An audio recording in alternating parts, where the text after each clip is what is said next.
ઓમ નમઃ શિવાય વિદ્યાર્થી મિત્રો, આપણે ભણી રહ્યા છીએ ચેપ્ટર 5 વનસ્પતિ બાહ્યાકાર વિદ્યા. તો વનસ્પતિ બાહ્યાકાર વિદ્યાની અંદર આપણે મૂળ, પ્રકાંડ, પર્ણ, તેમની ઉદ્ભવ, રચના, કાર્યો, વિશિષ્ટ કાર્યો માટેના રૂપાંતરણો, આ બધું જ ભણી ગયા. હવે આ જ વનસ્પતિની બાહ્ય રચનાની અંદર એક નવો ભાગ પુષ્પની રચના આપણે સમજીશું. પુષ્પની રચના સમજવા માટે સૌથી પહેલા આપણે એક પ્રશ્નને સમજવાની કોશિશ કરીશું. અહીંયા પ્રશ્ન આપ્યો છે, બાહ્ય લક્ષણોને આધારે નીચેના વાક્યને ન્યાય આપો. વાક્ય છે, પુષ્પ એ રૂપાંતરિત પ્રરોહ છે.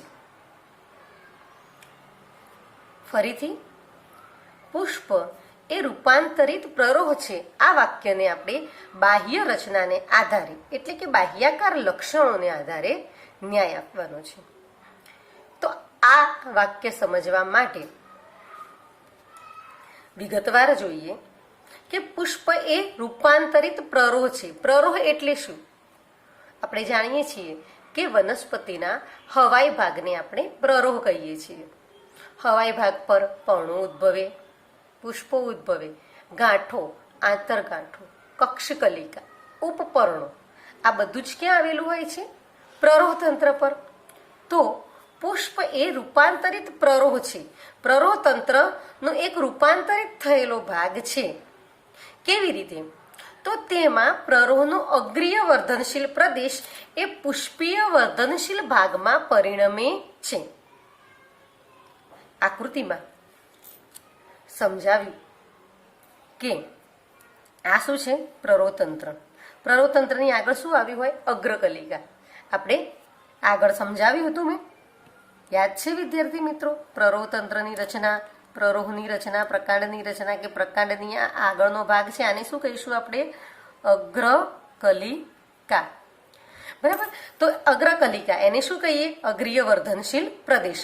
તો પ્રરોહનો અગ્રીય વર્ધનશીલ પ્રદેશ એ પુષ્પીય વર્ધનશીલ ભાગમાં પરિણમે છે. અહીંયા આંતરગાંઠ વિસ્તરણ પામતી નથી. આપણે જાણીએ છીએ કે પ્રકાંડની દરેક ગાંઠમાંથી શું ઉત્પન્ન થશે? ગાંઠ પર ઉત્પન્ન થાય પર્ણો. હતું કંઈક આવું કહ્યું હતું મેં તમને કે ગાંઠ પર પર્ણો ઉદ્ભવે છે. જો ગાંઠ પરથી એક જ પર્ણ ઉત્પન્ન થતું હોય તો તેને આપણે એકાંતરિક, બે સામસામે તો સન્મુખ, બે કરતા વધારે તો ભ્રમિરૂપ. બરાબર. તો પ્રકાંડની ગાંઠ પરથી ઉત્પન્ન થાય તેને આપણે કહીશું પર્ણો. તો આવી જે ગાંઠ છે એ બે ગાંઠ પછીની, અહીંયા આ ગાંઠો પૂરી થઈ, અહીંયા આવશે ગાંઠ. તો આ ગાંઠ સંકુચિત બની જાય. કેવી બની જાય? સંકુચિત બને અને આગળ આંતરગાંઠને વિકસવા દેતી નથી. આંતરગાંઠ એટલે શું? આ બે ગાંઠ વચ્ચેના અંતરને કહીશું આંતરગાંઠ. તો અહીંયા ગાંઠ, આ ભાગ છે આંતરગાંઠ. તો અહીંયા પછી આંતરગાંઠ વિકસે તો પછી ગાંઠ વિકસે ને, તો એ આંતરગાંઠને વિકસિત થવા દેતી નથી અને એની જગ્યાએ અહીંયા આ સંકુચિત બની એક અહીંયા નાની બીજી ગાંઠ જેવી રચના ઉત્પન્ન થાય છે. અને આ ગાંઠ જેવી રચનાની ઉપર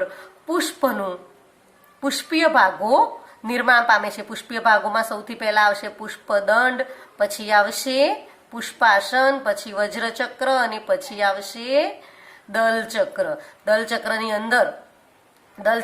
અંદર શું આવશે? પુકેશર ચક્ર અને સ્ત્રીકેશર ચક્ર. તો આમ પ્રરોહ જે છે તે સંકુચિત બને એટલે કે પ્રરોહની ગાંઠ સંકુચિત બને, આંતરગાંઠને ન વિકસવા દે અને એને બદલે ત્યાં એક સંકુચિત ગાંઠ જેવી રચના ઉત્પન્ન થાય અને આ ગાંઠ પરથી પર્ણોને, ખરેખર ત્યાં ક્યાં શું ઉત્પન્ન થવું જોઈએ? પર્ણો. કેમ? કારણ કે ગાંઠ પૂરી થાય, ગાંઠ પછી આવે આંતરગાંઠ, આંતરગાંઠ પછી નવી ગાંઠ અને ત્યાં શું ઉત્પન્ન થાય? પર્ણો. તો પર્ણોને બદલે ત્યાં પુષ્પીય ચક્રો એટલે કે પુષ્પના ભાગો ઉત્પન્ન થાય છે. તો તેને આપણે રૂપાંતરિત પ્રરોહ કહીએ છીએ. એટલે કે પુષ્પ પર્ણોની જગ્યાએ પર્ણોની જગ્યાએ ઉત્પન્ન થયેલો એક અંગ છે જેને વનસ્પતિનું પ્રજનન અંગ તરીકે પણ આપણે ઓળખીએ છીએ અને તે વનસ્પતિ સપુષ્પ વનસ્પતિઓ પ્રજનનની ક્રિયા માટે આ રચના વિકસાવે છે. ફરીથી સમજી જઈએ, વાંચી જઈએ. સમજાવ્યું તો મેં તમને અહીંયા છે અને કદાચ સમજી જ ગયા હશો. ના સમજ પડે તો તમે મને ફોન કરી શકો છો.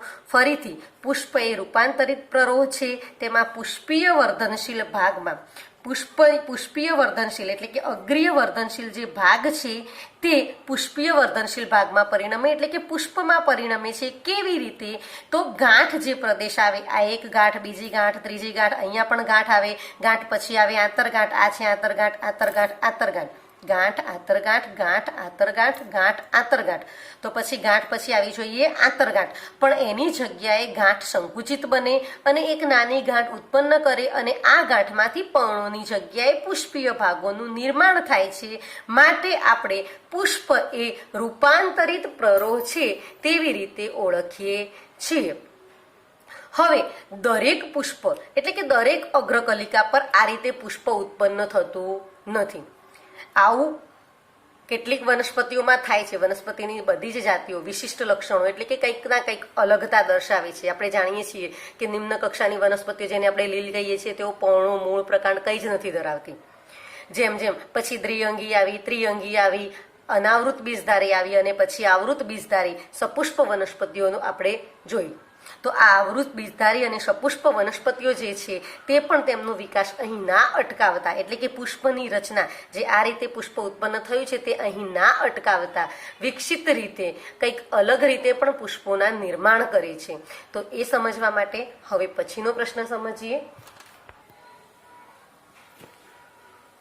પુષ્પનું નિર્માણ કેવી રીતે થયું એ તો આપણે સમજી ગયા, પરંતુ આ પુષ્પના નિર્માણ થયા પછી પુષ્પોની ગોઠવણીને સમજવા માટે આપણે નવો પ્રશ્ન સમજીએ અને પ્રશ્ન કંઈક આવો છે: પુષ્પ વિન્યાસ એટલે શું? તેના પ્રકારો વર્ણવો. પુષ્પ વિન્યાસ મેં તમને આગળ પર્ણ વિન્યાસ સમજાવ્યું હતું ને. શિરા વિન્યાસ, વિન્યાસ એટલે ગોઠવણી. આપણે શું કરી લેવાનું? ગોઠવણી. આગળ પર્ણ લાગે તો પર્ણોની ગોઠવણી, શિરાઓ લાગે તો શિરાઓની ગોઠવણી. અહીંયા શું લાગ્યું છે? પર્ણ. તો શું કહીશું? પુષ્પ વિન્યાસ એટલે પુષ્પની ગોઠવણી. હવે પુષ્પની ગોઠવણી ક્યાં થાય? તો પુષ્પની ગોઠવણી વનસ્પતિના પુષ્પીય અક્ષ પર થાય. તો પુષ્પીય અક્ષ પર પુષ્પોની ગોઠવણીને પુષ્પ વિન્યાસ કહે છે.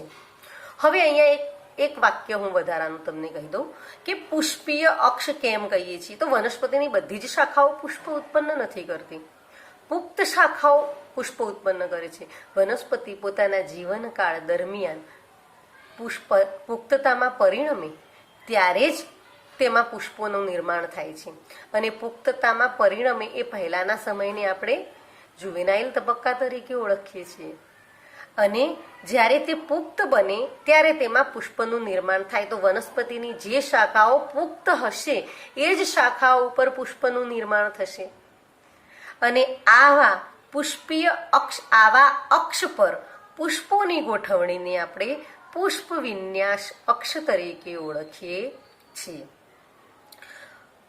હવે પ્રરોહની ટોચનો ભાગ પુષ્પમાં રૂપાંતરિત થાય કે રૂપાંતરિત ન પણ થાય, સતત વૃદ્ધિ પામતો રહે, તેને આધારે પુષ્પ વિન્યાસના 2 પ્રકારો આપવામાં આવ્યા છે.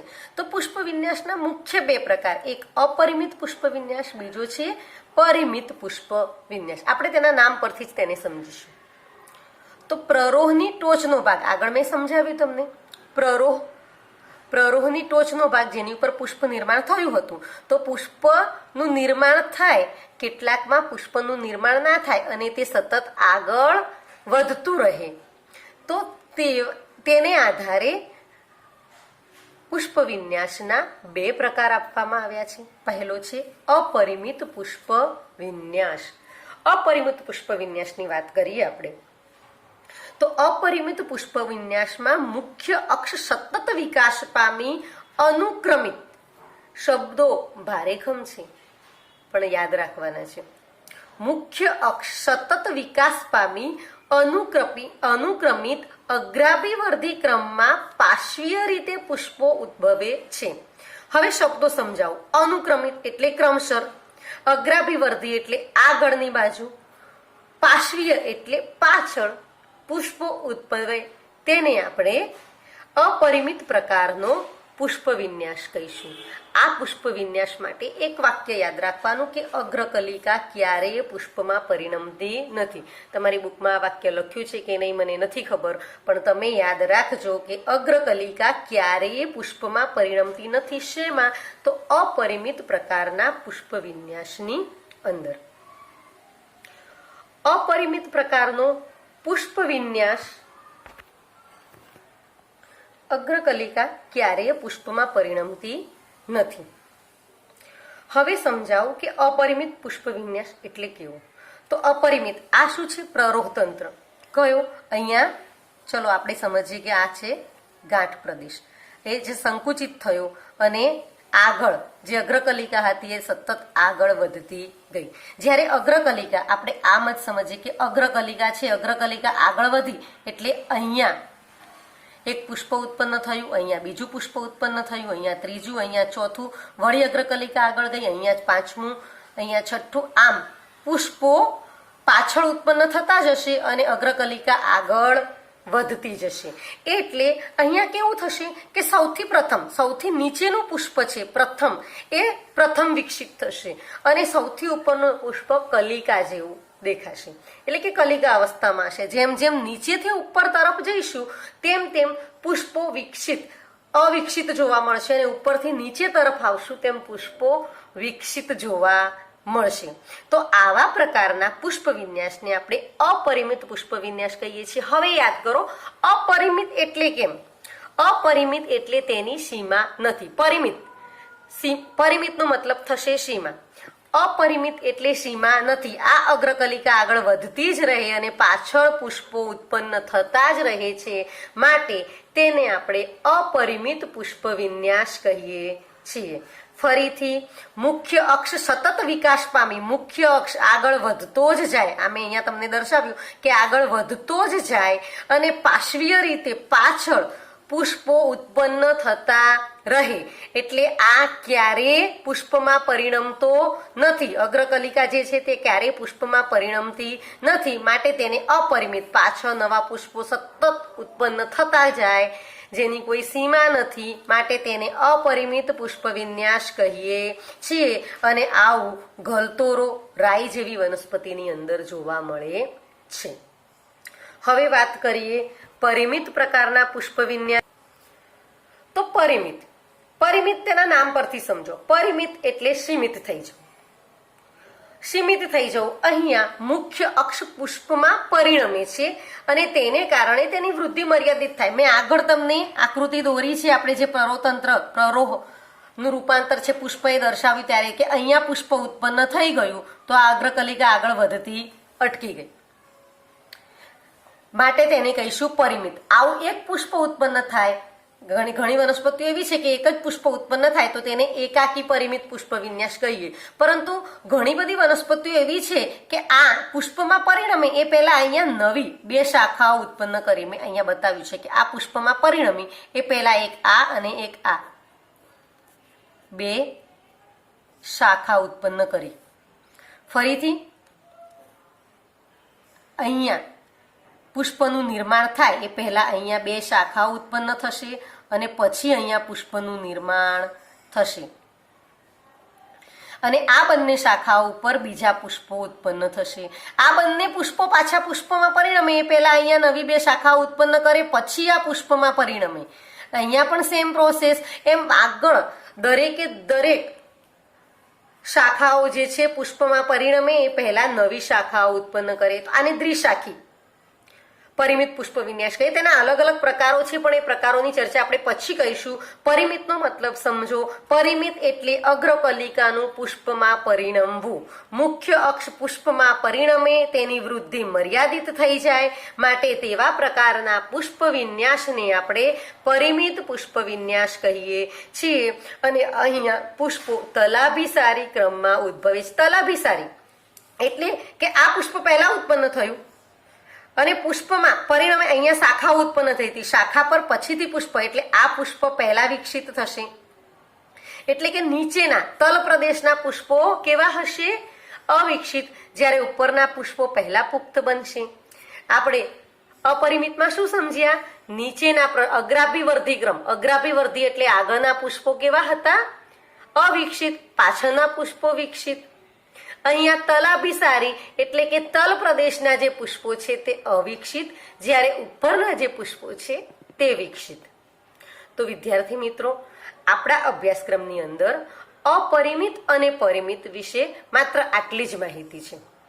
પરંતુ અપરિમિત અને પરિમિતના કેટલાક પ્રકારો છે જે એક્સ્ટ્રા છે, જેના વિશે હું તમને આવતા વિડીયોમાં, આના પછીના વિડીયોમાં સમજાવીશ.